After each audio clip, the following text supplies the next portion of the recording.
Welcome to Banyan Books, Branches of Wisdom, celebrating the joy of bright ideas and heartful lifelong learning. Branches of Wisdom is a series of intimate conversations with the world's most influential authors and visionaries. We explore spirituality and the human mind, ecology and culture. Most episodes are recorded with a live audience. You can join our live events and submit questions to your favorite guests. Check out our upcoming schedule at banyan.com. Since 1970, Banyan Books has been a rich oasis at the crossroads of wisdom and philosophy, offering resources for humanity's evolving paths. We're a locally owned, independent bookstore in the heart of Vancouver's Kitsilano neighborhood. Visit us in person or shop online at banyan.com. Please subscribe, follow, like, and leave your reviews for the podcast. And now, enjoy.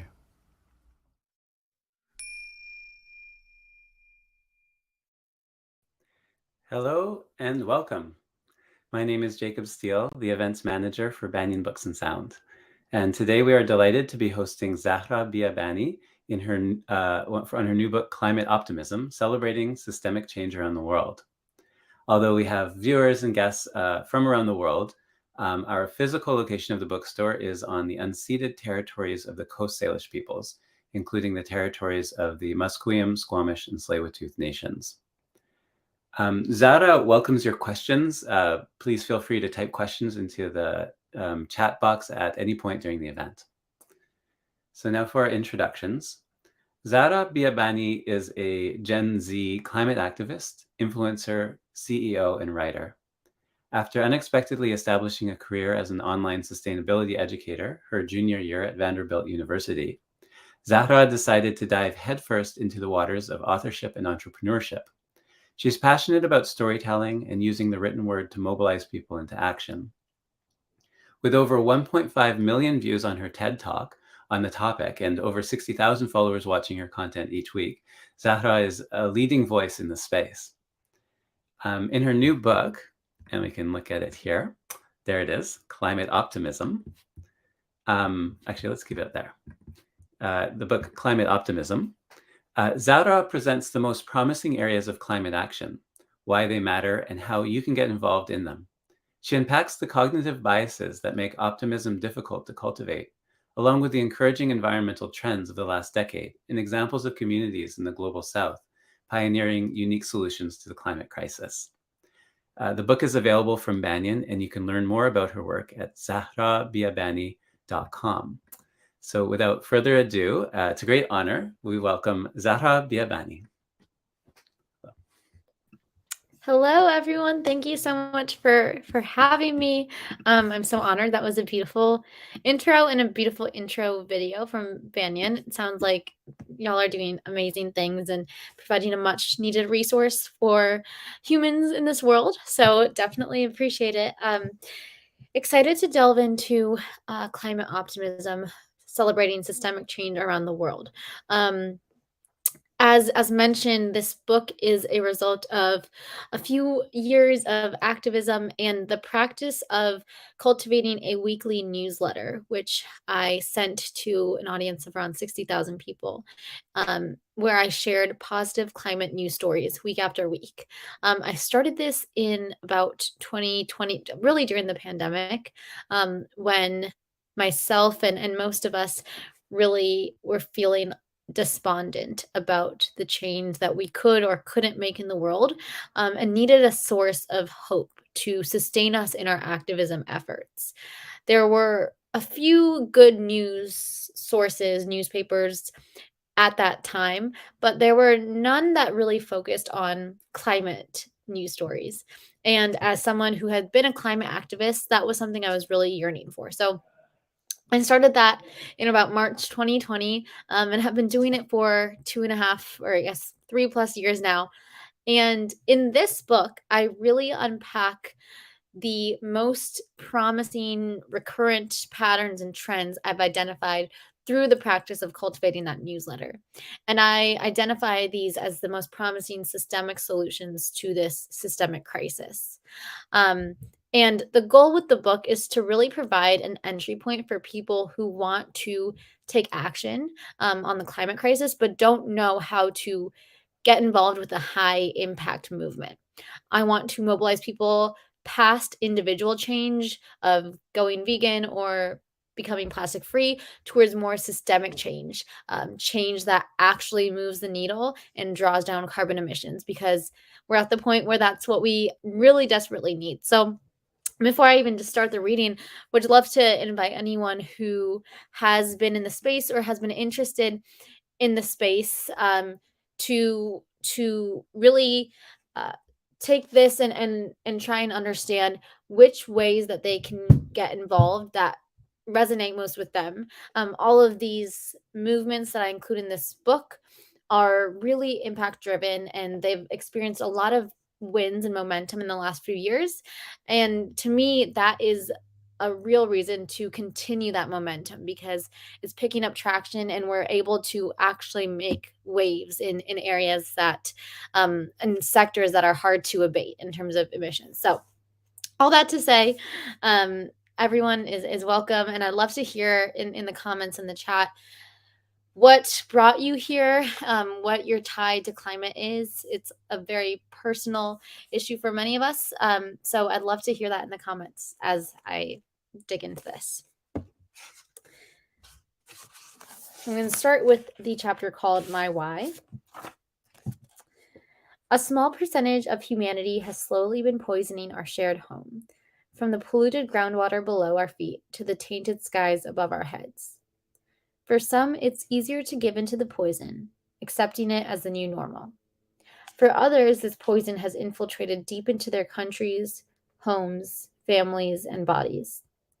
In a few years, it will be impossible for anyone to avoid the damage that this poison carries with it.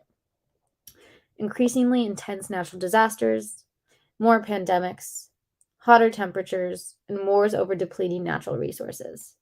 So why pick up a book on climate optimism? This book is for young people who are terrified for their futures. It is for climate activists who tirelessly call for action but are run down from fighting what often feels like a losing battle. This book is for elders who have been fighting for change for as long as they can remember. This book is for my future children who are not responsible for the world they will be born into, yet will reap the consequences of our actions if we fail to act rapidly. This book is for 17-year-old me, impassioned to save the planet, yet overwhelmed on exactly how to do so. And at the risk of coming off as exclusionary, let me also state who this book is not for. This book is not for the political leaders around the world who have failed to heed scientists' warnings and take adequate action to protect the planet and its people. This book is not for corporate leaders who value sustainability as an afterthought and whose prioritization of profit over people and the planet have gotten us into this ecological disaster. This book is not for members of civil society who are lukewarm on the issue of the climate crisis, claiming that it is a problem, but far less of a problem than scientists agree on. Although it is in my best interest to sell as many books as possible, I want to make sure that nothing in this book gets misinterpreted, twisted, or abused by those in power who use this optimism as an excuse for inaction or delay. I wrote this book because I believe that in light of our dwindling resources, hope can be an unlimited resource. Climate optimism is necessary for mobilizing change. Climate doomism, a fatalistic view of our future centered on the belief that the Earth is too far gone, is now so pervasive that it revivals climate change denialism. As said by Andreas Karelis, author of Climate Courage, people will choose not to believe in climate change if they believe that there is no way to solve it. I believe in the inextricable link between climate change and any social justice issue. To solve the climate crisis, we must actively work to dismantle systems of oppression that uphold injustices. Believe in empowering and funding communities of color and Indigenous communities who are facing the brunt of consequences of climate change despite contributing the least to the issue. I believe in love, the greatest of all things. When our love for our planet and its people supersedes our love for profit, Earth will begin to heal. I believe that good people can believe bad things and that climate change deniers are not inherently bad people. They just have been misinformed by the media and networks of disinformation. I believe that we need to convince everyone of the urgency of the climate crisis to drive the political will and reform necessary to make change. I believe that you have a role in fighting the climate crisis, and that if everyone who cared about the planet got involved in high impact movements like those featured in this book, we would save our planet from catastrophic warming. Finally, I believe our propensity to pioneer solutions is far greater than we realize. Movements within the larger environmental movement have the power to bring about great change for both the planet and its people. Though there is ample room and demand for involvement in these movements, there is a lack of awareness of them, as our dialogue around environmentalism too often focuses on sensationalized headlines and political quagmires. In case you missed it, I will remind you of my name, who I am, and why I am writing to you. My name is Zahra Biabani, and I'm a youth climate activist from Houston. I tell most people that I started my climate activism journey at a climate reality leadership training in my hometown in 2016. This was my first formal foray into the climate space, but truthfully, my journey began in a less than wholesome way 10 years prior. At the start of each new month, the newest edition of National Geographic Kids would faithfully arrive in our mailbox. Something about this particular issue stirred me into action like no other had before. Moved by the compelling images of polar bears losing their homes to the greed and apathy of humans, I decided to go door to door in my neighborhood, telling people about their diminishing homes, melting ice caps, and collecting donations in one of my mom's old shoe boxes. They were Dr. Scholl's, I think. My 8-year-old brain clearly did not hold on to that passion project for long, as a few years later, I discovered the shoebox with $15 in donations in a corner of my closet at the end of the school year. Yep, little me accidentally stole money under the guise of charity work. I blame my short attention span. After a short stint of obsession with animals, the latter bit of elementary school through late high school was marked by a commitment to various social issues. I made videos about mass incarceration, started the Democrats Club at my high school, and went door to door campaigning for progressive political candidates with my mom, as I was too young to do so by myself. I assumed that my interest in the melting ice caps had waned, but it wasn't until I realized the connection between social inequities and climate change that my passion for preserving the planet fully flowered. In the summer of 2017, I worked at a social services agency. I was volunteering at our food bank on an afternoon where the sooty clouds loomed low and the sky seemed to be grumbling at its mere existence. I remember a fellow volunteer speculating that despite the projections from meteorologists, this storm would be the same as all Houston summer storms. Temperamental, sudden, and brash, but far from devastating. He was wrong. Hurricane Harvey touched down in my hometown on August 25th, 2017, bringing an inexplicable amount of destruction. Up to 9 months later, families, mostly Black and brown, who came into the social services office were still bereft of housing, FEMA support, and the remnants of their lives pre-Harvey. It was in this agency's aged office chair that I firsthand heard testimonies of people suffering from this environmental catastrophe. A young woman who had a double miscarriage due to household mold from the flooding during the storm. An old woman who now had panic attacks every time it rained, and families who were already destitute getting knocked down even further. Knowing the connection between natural disasters and a changing climate, I saw firsthand how climate change exacerbated social inequalities. So the next year, when I started university, I decided to study environmental sociology and earth science. It was at this time that I began to share what I was learning both inside and outside the classroom on social media. And here I am 2 years post-grad sharing what I'm learning to democratize climate education and spur climate action. I've cultivated a community of 50,000 advocates who receive weekly positive news stories about the planet, given a TED Talk on climate optimism, and started a company to advance the accessibility of sustainable fashion. Writing this book has been my greatest accomplishment of all. Between the research and conversations that have culminated in these words, I've learned so much and gained a newfound sense of hope for our planet, and I can only pray that the same is true for you. I'm writing to you because I believe that our nihilism towards environmental progress is one of the greatest threats to the planet herself. In my optimism research, I've read several incredible books that detail progress and prosperity in the last few decades. These books display aesthetic graphs of decreasing infant mortality rates and extreme poverty, amongst other encouraging trends that we will talk about later. It's rare to find such a graph detailing environmental progress, but it's no wonder why. Environmental progress has been slow, difficult to pinpoint, and laborious to find. In recent years, this progress has been mangled in political polarization and populism, fueling inaction. As difficult as it may be during these times, I believe that by looking for the good, we enable ourselves to be agents of good in the most important fight of our time. Reflecting on my experiences and what I've learned from others' activism journeys, I know that hope is a self-fulfilling phenomenon. We find hope by observing what is going on around us and cultivate that hope by getting involved in what we observe. My goal for this book is to awaken you to the seeds of change that are hungry for resources and push you towards an enduring hope that can be gained through the practice of nurturing and eventually propagating these plants. I feel lucky to speak to you through my writing. Thank you for your willingness to hear my thoughts. I pray they inspire you.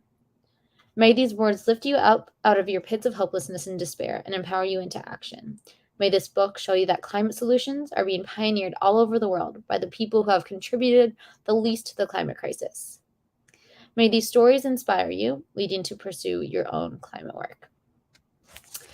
I'm going to go to one of the chapters that really unpacks the psychological bias that makes it difficult to cultivate optimism, but specifically climate optimism. And so this is part of the first section of the book that, again, really goes through these psychological biases. So I'm going to read just one chapter from that section. It's called Information Overload. In college, I frequented a method of time management called the Pomodoro technique, invented by a man I have never met but to whom I am forever grateful, Francesco Cirillo. This method, popular among those of us who get distracted, allots 25 minutes of an uninterrupted, dedicated grind time, followed by a 5-minute break. Pretty good deal, if you ask me. I recall being in a quiet study room working on a formal logic problem set. After my 25 grueling minutes of focused work, I opened TikTok on my phone and a New York Times article on my laptop.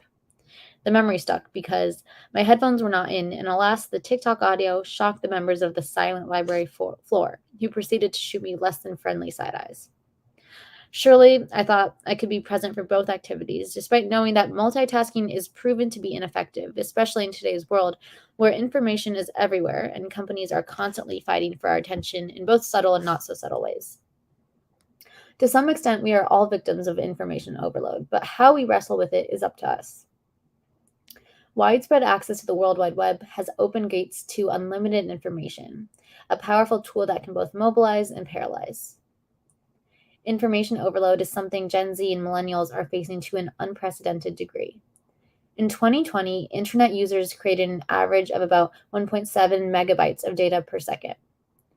Assuming a screen time of around 8 hours a day for Americans in 2020, that comes out to around 48,960 megabytes per day in data usage, converted to 48.9 gigabytes, more than a typical iPhone storage of 32 gigabytes, which, for reference, is around 16,000 images taken on an iPhone.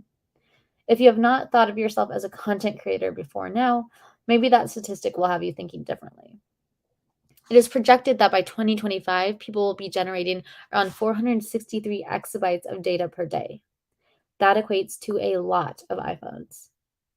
And internet access is on the rise outside of just the Western world. As of January 2021, there are 4.66 billion internet users around the world, spending an average of 7 hours per day on the internet across all devices.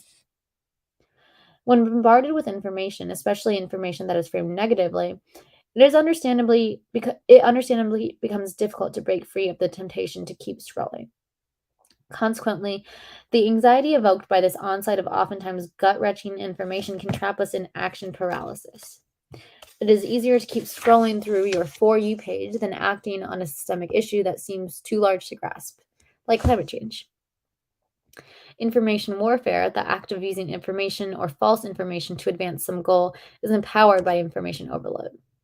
The mass amount of information disseminated daily makes it easier for individuals, governments, and companies to spread disinformation. Our ability to differentiate information from mis- or disinformation is hindered by shrinking attention spans. I have fallen victim to the TikTok attention span shortage, sometimes finding myself so unable to commit attention to a single form of media that I attempt to read articles while scrolling through an app. The intensity of these phenomena was affected by the events of 2020.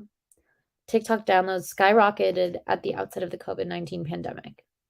In the first quarter of 2020, when the pandemic began, there were a total of 315 million TikTok downloads worldwide, a 58% increase from the previous quarter. Lockdowns and quarantines drastically increased screen time, as you might have guessed. In a cross-sectional study of adolescents, screen time increased from 3.8 hours a day pre-pandemic to 7.7 hours per day during the pandemic, more than a 2x increase. Kids were glued to their devices for everything from school to leisure to community. And life began to exist in the digital space for many young people during this time. Digital activism flourished in the time of lockdown, allowing people to mobilize and feel a sense of activation for a cause from inside the confines of their childhood bedrooms. Sharing a post or retweeting a tweet became an accepted, if not promoted, form of advocacy. The resurgence of the Black Lives Matter movement following the brutal murder of George Floyd was in large part fueled by the rising screen times and devotion to one's social media. Activists, including myself and other educators, began to use social media to spread information about important issues, using infographics to aesthetically synthesize scientific studies on workplace discrimination or particulate matter concentration in communities of color. And although this landscape has slightly shifted since the start of the pandemic, the relatively nascent form of communication, mobilization, and advocacy has remained. The landscape cultivated by the social media generation is speckled with an assortment of shallow holes. Each hole highlights an issue of great importance. Keyword here is highlights, be it the phenomenon of hidden racial biases, environmental injustice, or institutionalized discrimination.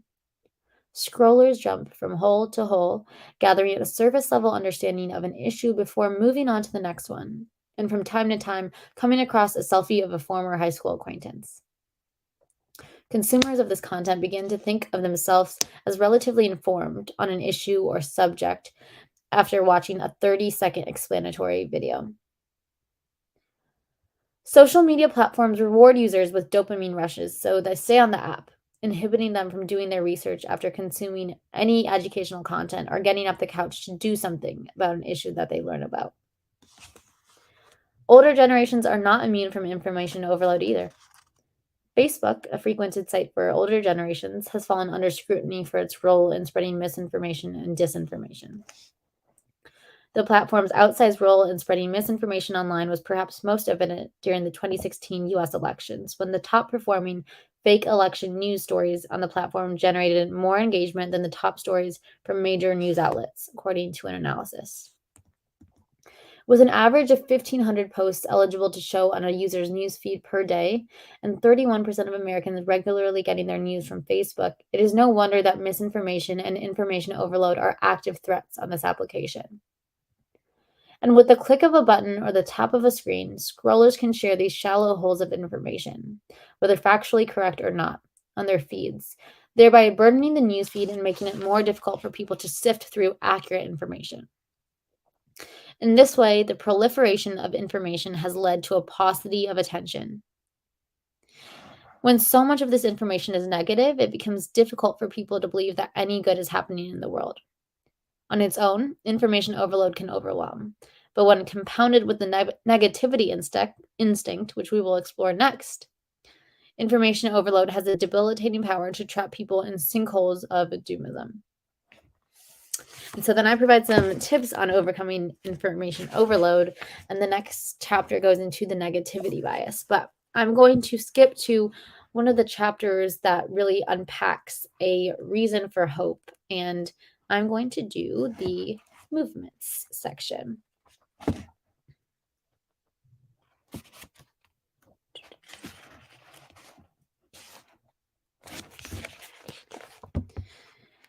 Whenever I have a conversation with someone above the age of 50 about environmental activism, they always reference the first Earth Day in 1970. This day was the largest mass mobilization in American history, with some estimates counting 20 million participants attending 12,000 events around the country. It was born of an era ushered in by counterculture, the hippie, peace-loving, anti-war, Woodstock-going type that I think I would have thrived alongside. It rode on the coattails of the civil rights movement, which was and remains far from over. Though a correlation is not certain, it is likely no coincidence that the Environmental Protection Agency was established by executive order the following July. The following decades have been marked by international summits, growing outrage, and youth mobilization.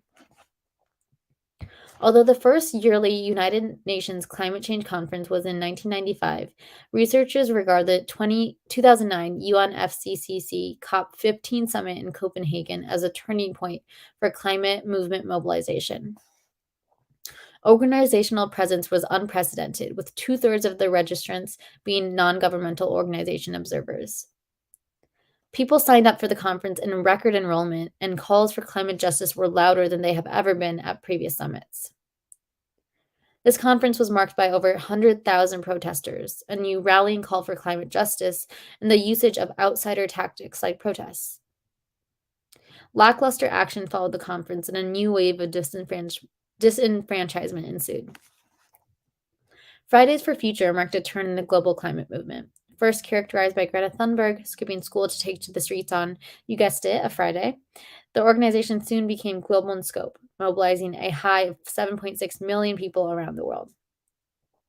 Soon after, Extinction Rebellion was born with the issuance of a declaration of rebellion against the UK government, accusing the government of shattering democracy and breaking its law in favor of short-term profits and environmental destruction. Both these organizations differed from the previous dominant narrative of environmental movements by refocusing on the state. Messaging diverted from that of previous movements, which focused more on individual or lifestyle changes, and turned increasingly towards advocating for governmental change, imploring governments to listen to scientists, keep up with their Paris Agreement commitments, and protect their citizens. The deflection of blame away from individuals for failing to act on climate and towards corporations, governments, and the wealthiest individuals on the planet has democratized the environmental movement, bringing more people into its fold. More recently, with the finding that just 100 companies are responsible for 71% of all greenhouse gas emissions, high-emitting corporations have also become the target of the movement. Movement building, especially environmental movement building, is encouraging because of the diversity of people involved with it. The diffuse nature of the environmental movement, which has roots in every sector from agriculture to apparel manufacturing to banking, calls for a vast set of opportunities to make a change. It is difficult to pinpoint what constitutes a win within movement building, as victories can range from policy proposals to a change in public opinion to the enactment of pro-environmental legislation. For this book, we will consider wins in the space as movements that have effectively mobilized thousands of people through innovative responses to the crisis at hand. I'm going to read one little blurb or subsection of the movement wins, and it is called A Reason for Hope, Land Back. Indigenous communities have been advocating for the transfer of governance and power back to Native communities ever since their land was violently stolen out from under them by colonizers hundreds of years ago. But social media coverage from the Dakota Access Pipeline demonstration popularized the land back movement, calling in Indigenous allies and environmentalists from around the world to stand in solidarity with Indigenous people and water and land. The Land Back Manifesto, drafted by the NDN Collective, was published on Indigenous Peoples Day 2020. The manifesto calls for the reclamation of everything stolen from the original people. In the last few years, members of civil society have increasingly been attuned not only to the justice component essential to land back, but the environmental benefits that the world reaps when we return Indigenous land to its original stewards. Since 2004, tens of thousands of acres of ancestral land has either been bought back or given back to Native tribes in the United States, including those of the Wyatt tribe, Mashpee Wampanoag, Wyandot Nation of Oklahoma, Esselen tribe, Leech Lake Band of Ojibwe, Passamaquoddy tribe, and the Salish and Kootenai tribes. Falling short of full restitution, other measures toward land back have been taken, such as the 2020 Supreme Court decision McGirt versus Oklahoma, in which the United States Supreme Court upheld that around 3 million acres of eastern Oklahoma is the unceded land of the Muskogee Creek Nation. Leah Thomas from Indian Collective describes the movement in the last few years as being marked by pathways to land back. She distinguishes the different pathways to land back: land trusts, co-ops, legislations, lawsuits, land taxes, and reclamations, from the concept of land restitution itself, but emphasizes the immense wins by measure of these various pathways in her time working for the cause. There's a clear moral imperative to return land to the original stewards of it after years of forceful removal, government-sanctioned murder, treaty breaking, and erasure of Indigenous communities. But there is also a clear ecological imperative to do so to protect our planet. Indigenous managed lands have higher levels of biodiversity than protected lands in several countries. Despite only making up 5% of the world's population, Indigenous people steward approximately 85% of the world's biodiversity. In addition, Indigenous-led resistance to fossil fuel projects in the last decade is estimated to have stopped or delayed greenhouse gas pollution equivalent to at least 1/4 of annual US and Canadian emissions. Efforts on behalf of the federal government, states, and municipalities to give Native communities land back will never wipe away the bloodied history of Indigenous relations in the United States. It can perhaps imbue us with a sense of hope for the ancestors and descendants of the original stewards of this land we call home to get justice, and in doing so, receive help in their centuries-long fight to save the planet. And so that section is followed by a highlight of intersectional environmentalism, the Fossil Fuel Non-Proliferation Treaty, bipartisan action for climate, and that culminates in the end of the movements chapter. So I'm going to read a little bit from the conclusion and then open things up for questions. Amongst the headlines, scientific reports, and policy papers, the answer to what if we don't act is resoundingly loud. The proclamation that the Earth could be inhabitable in a decade too often sends people like you and me into a state of shock and distress, while politicians and power-hungry people find ways to hoard wealth before the climate clock nears its end. I advocate that to make the changes that this planet so desperately needs, we must reframe the question to what if we do?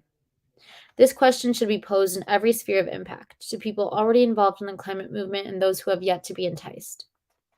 Within the courts, we can ask ourselves and others, what if we begin to enshrine ecosystems with the right to exist and thrive without human interruption? How might that change our relationship with the living beings around us? In the streets, we can ask ourselves and others, what if we organize another nonpartisan movement like Earth Day 1970, when millions of people organized for environmental policy? How might we build bridges, heal divides across political lines, and effectively pass policies that protect? In engaging with the markets, we can ask ourselves and others, what if we leverage the massive investment potential within green tech to decarbonize our grid? How might we transform our dependency on harmful fossil fuels while creating jobs for millions and investing in marginalized communities? The stakes are high, but that means the potential too is high. Okay, so that is all I'm going to read from for today, but I'd love to open it up for questions. Hi, I can read out a couple of questions, and Yes. a couple of them came in also to my email, so I can pass those along. Love it. So you opened it up for people to say what their interest was, why they came here. So Sarah wrote, "Hi, I'm a climate writer and would love to know how you stay hopeful in the climate crisis.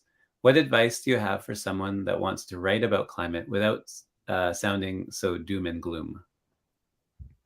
Yeah, so I think in terms of writing and communicating, that balance of realism and also optimism is tricky but important. I think it depends, first of all, like who you're writing for. If it's an audience that by and large already is aware about the scope of the climate crisis, then I think it is worth it to focus more on solutions. So how can they get involved in really impactful solutions, much of which I focus on in this book? Whereas when you are really writing for an audience that maybe doesn't know the scope of the problem, and some of whom might not even believe in the climate crisis and its urgency, it's important there to really emphasize how imminent this crisis is and how it really is the crisis of our times.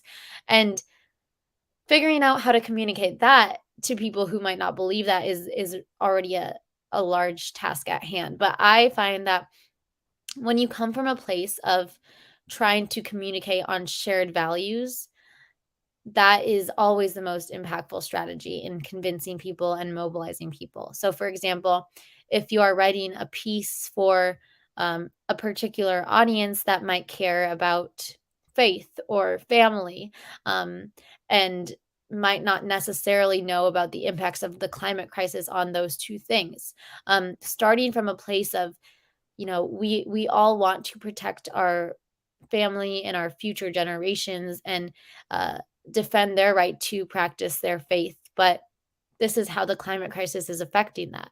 And I think from starting from a place of shared values is really not only the more strategic way to write and convince others, but also takes away some of that doom and gloom, because it paints the climate crisis as an opportunity to protect what we love, rather than something that is happening to us without, while we're just standing by and seeing destruction happen. Thank you. There was another sort of a comment from Hoda. I'm here because I'm an elder and believe it is my responsibility to help bridge the gaps that separate us on climate. Maybe you have a comment. Beautiful. No, that's awesome. I think that I'm really passionate about bridging, like you, bridging the generational gaps, especially on climate, because I think we're too often siloed as like youth activists and the rest, but it really is a problem that is here and now, and there are a lot of amazing organizations that really work to help bridge those divides, while also making the community feel stronger. Thank you. So there's one from Athena. It's written, I'm Greek, live in New Zealand, around both indigenous Maori and Pacific Islanders, but also people from India, China, Europe, and refugees. How do you think we can, I guess, every day help people? I'm not sure the phrasing here. I think we can everyday people together, I guess, bring people together. And then Yeah. Yeah, maybe bring people together. Um, I think similarly to kind of the shared values, but I think celebrating the beauty in each individual culture, while also seeing the threads of similarity between cultural practices and religious practices, bring everyday people together. Yeah. And specifically around climate is, figuring out the commonalities in how each culture appreciates nature. So can't really speak to what that is in all of those cultures, but there is undeniably an aspect of reverence for the natural systems in every religion and culture, and so figuring out ways to appreciate that and highlight that and use it as a catalyst for acting on climate, I think is really powerful. And also people love to learn about other cultures. So it's also a great way to just like be in community and learn and grow. Thank you. Tom actually sent a question about whether you genuinely feel hope, or whether this is more of like a strategy for if we're less we put our attention into something positive, then it will move us in that direction. So it definitely is a strategy, but I also and it wavers from time to time, definitely, but I definitely do feel hope, and I think like really writing this book um was instrumental in garnering that, because as we talked about, kind of the practice of collecting these positive climate news stories week after week for 2.5 years, and seeing that there are weekly examples of movements and individuals and communities experiencing success in their grassroots environmental strategies, whether it be taking a government to court for their failure to act on climate, or implementing a policy in their county that actually protected natural ecosystems with the same rights that or similar rights that humans have, or it be the largest the most wealthy university in the world divesting from fossil fuels. These wins happening week after week are just a testament to the energy that's behind climate action. So yes to both. It's strategic. I don't think there is any chance of making a change if there's not a belief that change is possible. And two, yes, that by and large, I would say I'm very hopeful in the massive energy of movements that have been documented in this book. Maria had sent a question about your generation, Generation Z. Is that right? Yes. And whether you notice any difference in that generation in terms of activism from maybe older generations? Yeah, I think it's, and I'm sure there were issues in particularly prescient, like the war, in like the 1970 war, like I mentioned earlier. But for Gen Z, this is currently the most prescient issue and the most um, relevant issue because it threatens our ability to live a healthy adult life and have children. So I think there's a difference in urgency because it's, our adulthood, our futures, and our potential children's futures. I also think that urgency can sometimes translates to more of a confrontational or angry activism, and that's definitely what I try and challenge. I'm Gen Z, but I'm a bit on the older side. I'm 24, and since in maturing in the past few years, I definitely have shifted from being more of an angry activist to being more of a passionate yet realistic activist. So by that, I mean realizing that you have to come to the table with people who think differently than you in order to make a change, because you can't sit at the table with a mirror and expect to see changes happen. So I think our generation is more fired up about this because it really affects us. But on the negative side of that, sometimes let that fire and that passion translate to negativity and a lack of actual strategy. So I'm really trying to push for these young people to really see that we can succeed if we come to the table and if we work hard and join together in community. Thank you. So we have time just for one last question. Actually, it's something I was wondering if you could maybe share a particular story or individual that you found particularly inspiring, or some particular thing that, just a reading comment. Yes. Yeah. Absolutely. So in the very last section, I feature a few communities of um, and individuals based in the global south that have pioneered like innovative solutions to the climate crisis and haven't gotten the attention they deserve. So one of the individuals I spoke to, his name is Hamdi Hatto, and he is from the Al Amari refugee camp in Palestine, and he basically started a green rooftop program because he saw a slew of problems that his community was facing. First and primarily being kind of the environmental climate crisis and the lack of greenery in the community. Um, Two, he realized that a lot of women in the refugee camp didn't have a way of earning income because of gender biases there. Thirdly, he saw that food sovereignty was really difficult as a Palestinian refugee, and just getting food that they grew themselves. So he kind of addressed all of those problems by starting this green rooftop program, and has since been able to train hundreds of women in farming on rooftops, has transformed a very concrete kind of jungle of a refugee camp to a place where there is some greenery, and seeing those psychological benefits on the community, and also given the community a way of growing their own food and not being dependent on outside Israeli forces to farm their food. So that was a really inspiring story of just an individual working to address a whole host of issues, um, in a way that I would have never thought about. That is inspiring. Thank you. So, and also the work that you're doing is very inspiring. And Thank you. So I wanted to thank you for coming and sharing about this book and the work that you're doing, and let everyone know the book Climate Optimism is available from Banyan Books, and you can find out more about Zahra's work at zahrabiabani.com. So thanks again for everyone for coming, and thank you, Zahra. Thank you, everyone. Thank you so much, Jacob. Bye.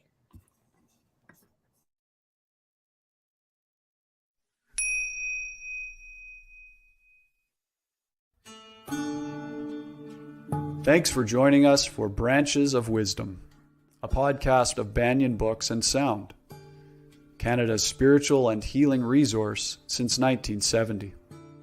Our podcast producer is Jacob Steele. Watch all our conversations on YouTube by searching for Banyan Books, or listen on your favorite podcast platform. Please subscribe, follow, like, and leave your reviews and comments. We love to hear from you. For all our live events, books, and more, visit us at banyan.com.